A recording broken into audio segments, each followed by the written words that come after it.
Okay, so in our previous video we looked a little bit at the DOM and we see how we can actually access the DOM using Google Developer Tools. And in this section we're going to actually see how we can do it with a file. So what we need to do is go to VS Code, and in this point in time I need to add a new file. What I'm going to call it, what is the DOM.js. So we want to add this file and I want to link it to my CSS, to my HTML, and then what we want to do here is add it right here at the bottom. What is the DOM.js? So you see that's our file name. So if I go here, I refresh, Ctrl+Shift+I, see there's no error or anything, so it means the file was linked correctly.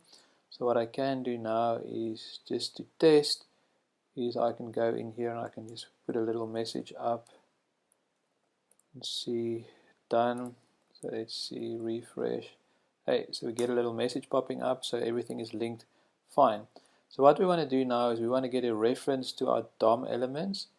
So if you look at this, we want to get a reference to two things. What we want to do now is we want to go into our file. When I click on this button here, I want the message to be displayed here, and for me to do that in the DOM I need a reference first of all to the button, and then I need a reference to this element here.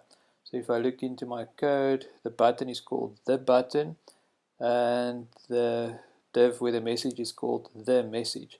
So what we need to do now is I'll take my alert out and I want to call this const the message, and I want to do this here. I want to go to the document object, document.query selector, and then I want to reference the message class. Then what I also need is I need to reference the button. Okay, so I want to go here and I want to say the button, and then I want to call the button just to make sure these two don't have to have the same name. So they do totally different things. So in this case I'll just call it my button, like that.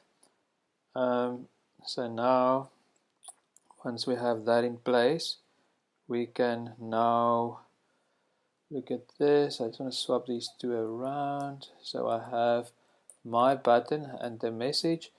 And what you can do now, just to show you, if I do alert and I go to my button, the object should be initialized. So if I can run this, you see HTML element, this one is initialized, the message is also initialized, so that's working fine.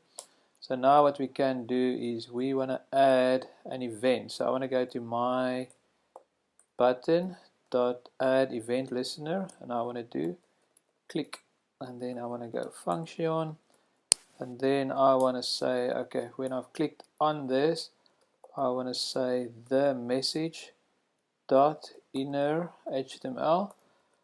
So the inner HTML is the value on that's inside of the div, and then what I want to do now is I want to say you clicked on the button. Okay, so now what's going to happen, what should happen if I go to my HTML code, we'll refresh this. If I click here, you clicked on the button, so that's working. So if I press it again, nothing much is happening because there's already a value, the value has already been set. So what we can do is we can add a little if statement here to make sure something is happening when we press the button. So what we can do is we can say, we can check the value of the message. We can say if the message is blank, then we want that message to be displayed. Otherwise, we want to say the message.inner HTML is equal to blank. Okay, so what do you think will happen if you run this code? So let's see. So if you refresh, first time I press it, so it goes blank, so it's hitting this code. If it is blank, it's not blank, so then it makes it blank. And then if I press it again, you click the button, so if then it will kind of rotate around it like that. So basically, using this click event listener, we're able to set the message, set the value inside of the div, and now by using this if statement we can check, is there a value? If there is, make it blank. If there isn't, create a new value. You'll see that all these other elements and all these things are not working. There's nothing much happening here.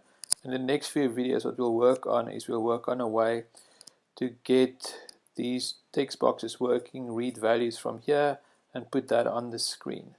But we'll look into that in the next few screencasts.